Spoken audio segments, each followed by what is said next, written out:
Hey bosses, welcome back to Show Me the Money, the segment of my channel where I talk to you about real estate investing. And one of the modalities that are super hot right now is, of course, the Airbnb model or the short-term rental model. This video is not about how to invest, but we are going to compare two properties. One property that is being sold for $250,000 and another property that is being sold for $400,000. And I use this exactly spreadsheet to show my client which one is better for him in financial terms. So if you want to know a little bit more about how is the returns on Airbnb, stay tuned.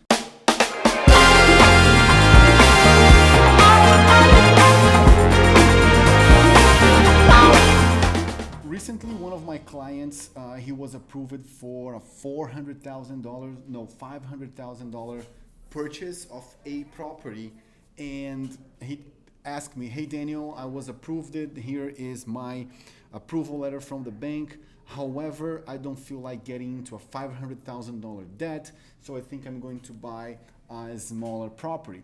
And I told him, look, when you're talking about Airbnb, and he wanted to invest in Airbnb, when you're talking about on those kind of properties, you don't want to go too big, like 8, 9, 10 bedroom properties, but also you don't want to go too small, like 2, 3 bedrooms and small properties, because usually people that use Airbnb, they travel in a lot of people in a group, like 2, 3, or 4 families. So if you have more bedrooms, the parents can stay in one bedroom, the kids can stay in the other one. So you might have more appeal for the bigger properties. So since this is an investment property, I did a spreadsheet that I'm going to share with you. You can download that spreadsheet on the link below, showing him what's the difference between a $250,000 property and a $400,000 property in terms of return. So let's start with this one, with the $250,000 property. He was approved actually for a 9.5% down payment. Finance. So he's only going to put 5% down. So for a $250,000 property, he's going to get a loan for $237,500, and he's going to do a down payment of $12,500 as initial investment. And of course, there are some costs. You have closing costs, you have reserves, you have origination charge from the bank. So from the whole thing, his cash to close due to all those fees is going to be around $26,500. He's still going to get $237,000 from the bank. With that, with the interest rates that he was approved, which is 4.875, it's a very good one. I saw lower.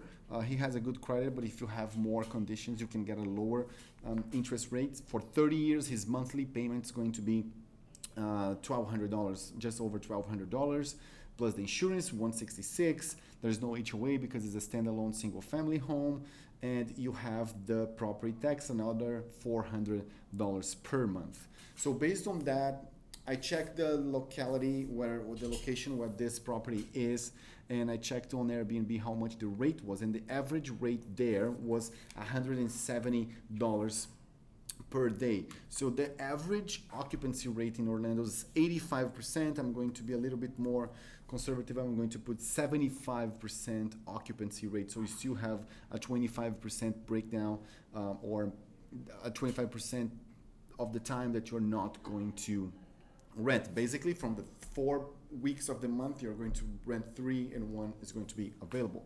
So based on that, your monthly revenue is $3,800. You have the Airbnb fee, which is about 3%, and you have a net revenue of $3,700. When you discount your mortgage payment, which is $1,200, your insurance and your real estate taxes, you have a net result of $1,870 per month. I'm not considering here, of course, cleaning fee. You have to have like someone to clean this, and I'm not considering like any kind of maintenance. I'm just take into consideration just the revenue and your carrying cost of the property. With that, when you compare the $1,800 that you are making every month with the down payment that you did, you are making net a return on your investment, and your investment was $26,000 of 7% per month.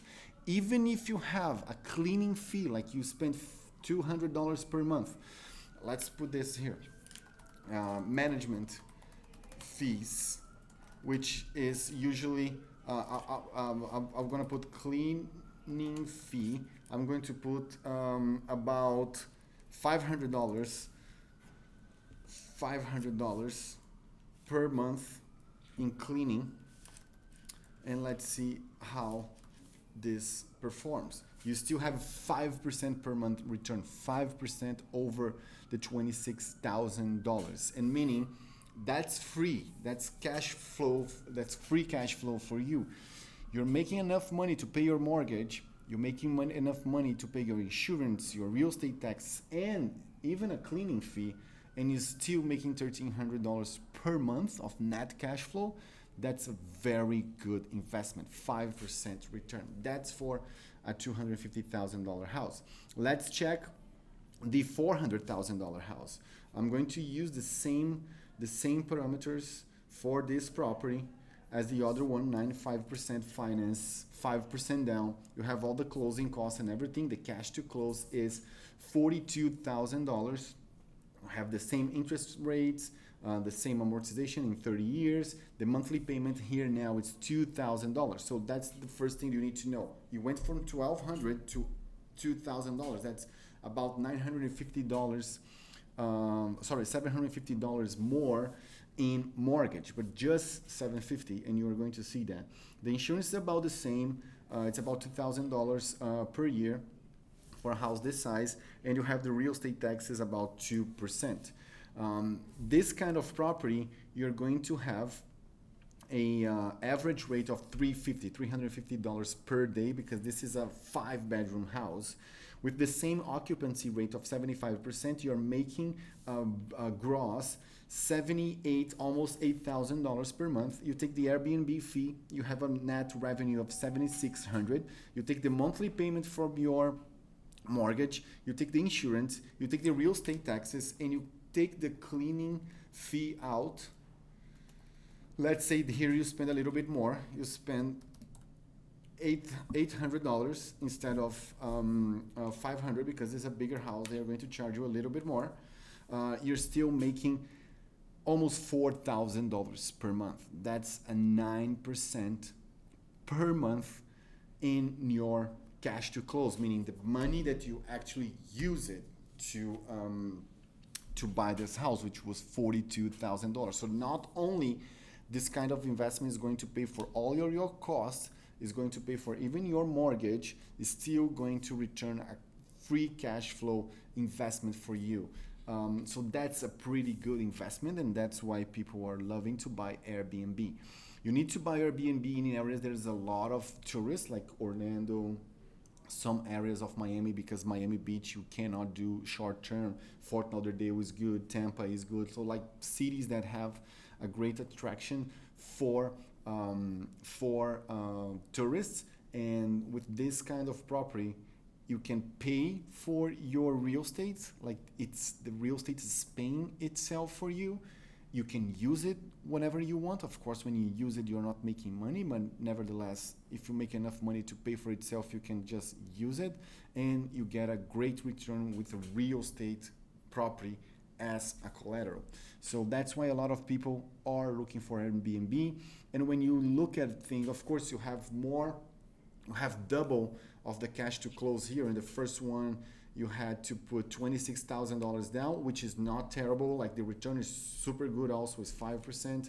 But if you have the capacity to buy a bigger house and put $42,000 in a down payment and put this on Airbnb, you're going to be set, because this is a great investment. So if you're looking for an Airbnb property here in Florida, talk to me.